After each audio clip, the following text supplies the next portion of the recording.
Perkenalkan, nama saya Hafsah Gusnia, jurusan Teknologi Hasil Perikanan, Universitas Maritim Raja Ali Haji.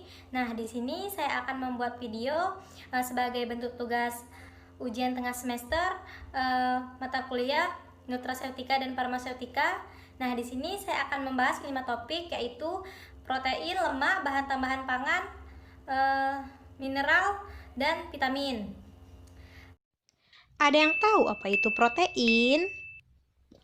Nah, protein merupakan kelompok senyawa organik bernitrogen yang rumit dengan bobot molekul tinggi yang sangat penting bagi kehidupan, yang terdiri atas beratus-ratus atau beribu-ribu asam amino yang dihubungkan satu sama lain dengan ikatan peptida dan merupakan bahan utama pembentukan sel dan inti sel.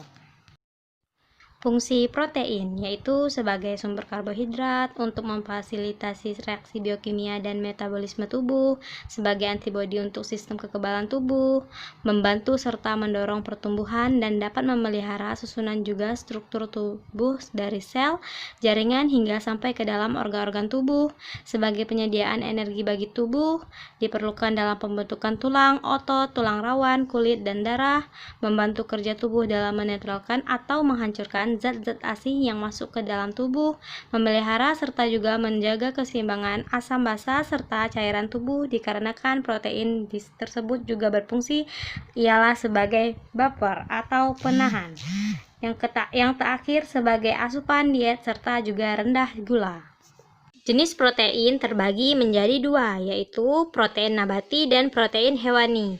Protein nabati merupakan protein yang berasal dari tanaman atau tumbuhan-tumbuhan. Contohnya jagung, kacang kedelai, kacang hijau, dan jenis kacang-kacangan lainnya yang mengandung protein tinggi. Nah, ini ada gambar jenis protein nabati di sampingnya yang contoh yang gambar di atas. Nah, jika protein hewani merupakan protein yang terdapat dari hewan, contohnya daging sapi, daging ayam, susu, udang, telur, belut, ikan gabus, dan lain-lainnya. Nah, ini juga ada contoh gambar protein hewani yang terletak di gambar kedua. Klasifikasi protein. Berikut adalah beberapa klasifikasi protein berdasarkan fungsi biologisnya, yaitu antara lain ada protein enzim yang merupakan protein yang berperan pada biokatalisator dan pada umumnya yang mempunyai bentuk globular. Yang kedua, protein pengangkut yang mempunyai kemampuan membawa ion atau molekul tertentu dari satu organ ke organ lain melalui aliran darah. Yang ketiga, protein struktural yang merupakan protein sebagai pembentuk struktural sel jaringan dan memberi kekuatan pada jaringan.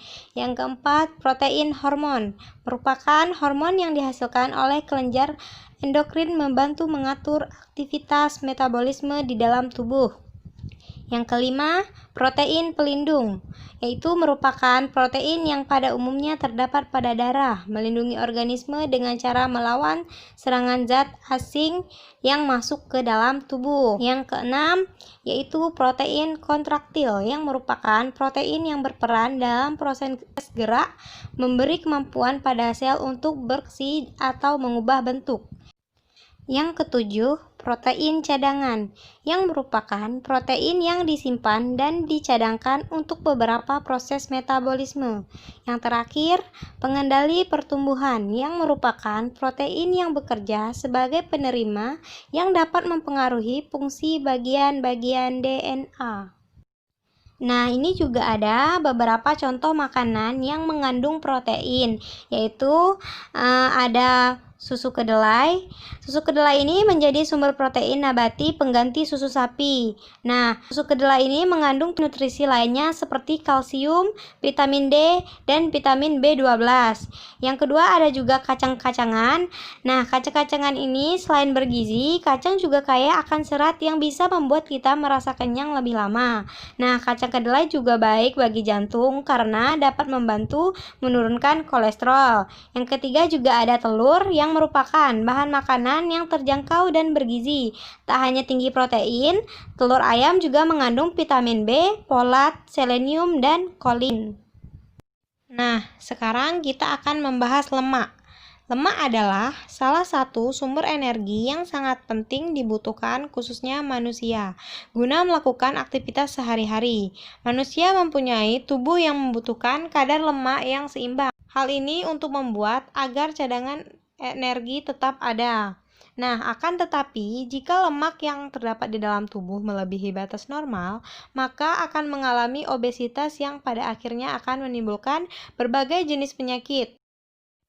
Asam lemak terbagi menjadi dua, yaitu asam lemak jenuh dan asam lemak tak jenuh. Asam lemak jenuh yaitu asam lemak yang memiliki sifat non-esensial dikarenakan masih dapat disintesis oleh tubuh manusia. Dan biasanya asam lemak jenuh memiliki wujud padat pada suhu kamar. Jenis asam lemak jenuh seperti mentega yang berasal dari lemak hewan. Nah, asam lemak tidak jenuh merupakan asam lemak yang mempunyai sifat esensial dikarenakan sudah tidak dapat disintesis oleh tubuh manusia, dan biasanya asam lemak tidak jenuh memiliki wujud cair pada suhu kamar. Jenis asam lemak tidak jenuh seperti minyak goreng yang berasal dari lemak nabati. Fungsi lemak. Berikut ada beberapa fungsi lemak. Yang pertama, pelindung tubuh dari temperatur suhu yang rendah. Yang kedua, berperan sebagai pelarut vitamin A, E, K, dan D. Yang ketiga, salah satu bahan penyusun vitamin dan hormon. Yang keempat, pelindung berbagai alat tubuh vital, yaitu berperan sebagai bantalan lemak. Yang kelima, salah satu penghasil energi tertinggi. Yang keenam, salah satu bahan penyusun asam folat dan empedu. Yang ketujuh, salah satu dapat menahan rasa lapar. Ya, hal-hal ini karena lemak dapat memperlambat pencernaan. Akan tetapi, apabila pencernaan yang terjadi terlalu cepat, maka penyebabnya timbul rasa lapar yang cepat pula. Yang kedelapan, salah satunya bahan penyusun dalam membran sel. Cara membakar lemak dalam tubuh. Terdapat cara membakar lemak dalam tubuh yang sangat dibutuhkan bagi yang memiliki masalah terhadap penyakit obesitas. Salah satunya yaitu membakar lemak yang benar adalah dengan berolahraga. Hal ini karena membakar lemak tidak dapat terjadi tanpa bergerak. Nah, oleh karena itu diperlukan minimal 30 menit untuk berolahraga. Nah, jangan lupa untuk tetap diimbangi dengan mengkonsumsi makanan yang sehat. Nah, alangkah baiknya juga kita mengurangi asupan makanan yang di dalamnya yang memiliki kandungan tinggi akan lemak seperti gorengan, dan juga sering-sering untuk meminum air putih setiap harinya. Nah, sekarang kita akan membahas zat adiktif. Zat adiktif sama aja dengan BTP, yaitu bahan yang ditambahkan ke dalam pangan untuk mempengaruhi sifat atau bentuk pangan.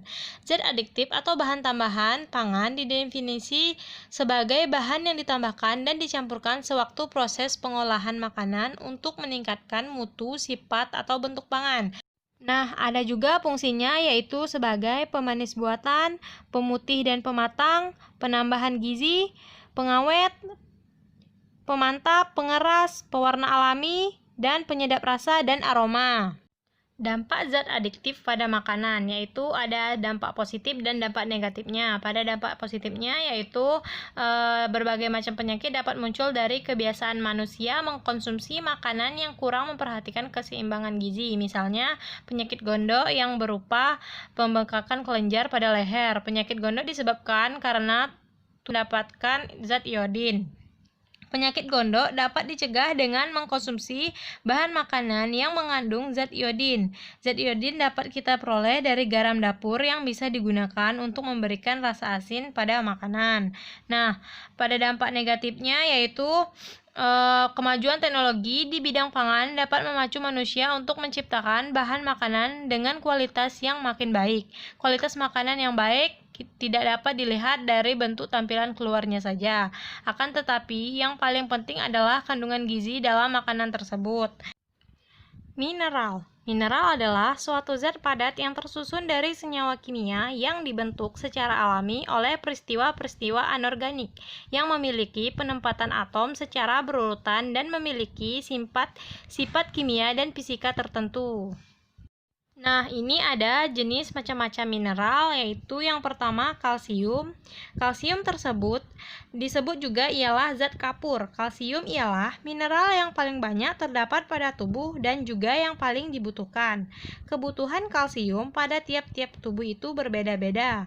Anak-anak yang pada masanya pertumbuhan, remaja, wanita hamil, serta juga ibu yang sedang menyusui memerlukan kalsium dengan jumlah yang lebih baik. Kalsium tersebut berfungsi ialah sebagai bahan pembentuk tulang, kontraksi otot, serta juga untuk membantu proses pembekuan darah jika terjadinya luka.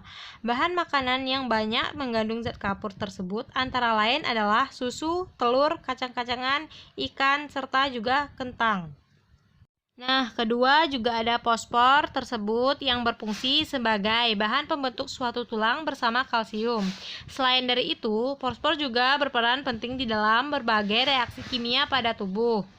Misalnya, untuk dapat mengatur kinerja pada enzim. Nah, yang ketiga ada zat besi. Kadar zat besi pada tubuh tersebut tidak seberapa banyak, yakni berkisar 0,002 kg untuk berat badan 50 kg. Mineral tersebut berfungsi ialah sebagai pembentuk suatu hemoglobin. Zat besi tersebut terdapat pada bahan-bahan makanan yang berupa telur, sayur-sayuran, biji-bijian, hati. Apabila kekurangan zat besi tersebut mengakibatkan penyakit, yaitu adalah penyakit anemia, kekurangan sel-sel darah. Nah, yang keempat yaitu ada yodium. Yodium berfungsi sebagai suatu pembentuk hormon trioksin yang mengatur bermacam-macam aktivitas pada alat-alat tubuh dan juga mengontrol kecepatan pada pertumbuhan seseorang. Makanan yang terkandung dalam yodium antara lain adalah ikan laut, tiram, kerang, serta juga makanan lain yang berasal dari laut. Nah, yang kelima ada natrium dan juga klorin. Gabungan pada unsuran natrium juga klorin membentuk suatu senyawa yang dikenal ialah sebagai garam dapur. Di dalam tubuh, natrium juga berfungsi untuk mengatur denyut jantung dan juga membantu proses suatu perambatan impuls saraf. Natrium tersebut bersama-sama klorin berfungsi adalah untuk memelihara keseimbangan cairan pada tubuh. Selain itu, klorin di dalam lambung ialah komponen penyusun asam lambung atau juga asam klorida. Dan yang terakhir ada seng. Seng ini berperan di dalam proses metabolisme protein, penyembuhan luka, dan juga pada kesehatan kulit. Selain dari itu, seng juga tersebut berfungsi penting untuk dapat pertumbuhan dan perkembangan janin di dalam kandungan. Makanan yang di dalamnya terkandung seng antara lain ialah daging, ikan, hati, telur, dan juga susu. Nah, kita seringkali mendengar istilah mineral, tapi sebenarnya apakah mineral itu sendiri? Apa fungsi mineral itu? Nah, jadi mineral adalah kelompok mikronutrien bagi tubuh Anda. Artinya, hanya dibutuhkan dalam jumlah kecil namun sangat berguna terutama untuk berjalannya metabolisme tubuh. Misalnya, magnesium yang berperan sebagai kunci penting bekerjanya enzim-enzim tubuh Anda, terutama enzim-enzim penghasil energi tubuh. Nah, sekarang vitamin. Vitamin adalah zat senyawa kimia yang dibutuhkan oleh tubuh yang tugasnya adalah mengatur proses kegiatan tubuh. Vitamin juga berfungsi untuk pertumbuhan sel dan mengatur penggunaan makanan dan energi yang masuk ke dalam tubuh. Setiap makhluk hidup membutuhkan vitamin. Jika tubuh kekurangan vitamin, maka tubuh akan rentan terhadap penyakit. Berikut ada jenis-jenis macam vitamin. Yang pertama, vitamin A atau yang sering juga disebut dengan retinol yang merupakan jenis vitamin yang berfungsi dalam menjaga merawat kecantikan kulit agar kulit selalu lembut dan halus. Selain itu, vitamin A juga sangat baik untuk kesehatan mata. Jenis-jenis makanan yang mengandung vitamin A antara lainnya adalah wortel, ubi jalar, sayuran, dan yang warnanya hijau dan juga kuning, labu siam, alpukat, semangka, dan masih banyak lagi. Nah, yang kedua ada vitamin B1 atau yang sering disebut dengan tiamin yang berfungsi dalam menambah nafsu makan dan mengatur alat-alat pernapasan serta fungsi saraf. yaitu makanan yang mengandung vitamin B1 yaitu biji-bijian, ragi, gandum, kacang-kacangan, telur, beras. Nah, yang ketiga ada riboflavin atau vitamin B2 yang memiliki fungsi dalam pertumbuhan tubuh, dapat menjaga kesehatan rambut dan kulit, menjaga kesehatan kuku, dan membantu proses metabolisme dalam tubuh sehingga bisa menghasilkan energi. Makanan yang mengandung vitamin B2 diantaranya yaitu ragi, susu, kacang-kacangan, telur. Nah, yang keempat ada vitamin B6 yaitu Prodexin atau vitamin B6 yang memiliki fungsi yang hampir sama dengan vitamin B2 yaitu menjaga kesehatan kulit dan rambut serta berguna dalam pertumbuhan tubuh. Fungsi lainnya yaitu dapat mengurangi rasa mual serta mabuk saat dalam perjalanan, mengurangi gejala kejang-kejang serta mencegah peradangan kulit kasar. Nah, yang kelima ada vitamin B12 yaitu yang sering kita sebut dengan cyanocobalamin yang berfungsi dalam pembentukan sel-sel darah merah yang memperbaiki konsentrasi yang sering terganggu. Hati, daging, dan juga telur adalah jenis makanan yang mengandung vitamin B12. Jika Anda kekurangan B12, maka dapat menyebabkan kelelahan, munculnya penyakit anemia, dan gangguan pada kulit. Nah, itu saja yang bisa saya sampaikan. Saya akhiri. Assalamualaikum warahmatullahi wabarakatuh.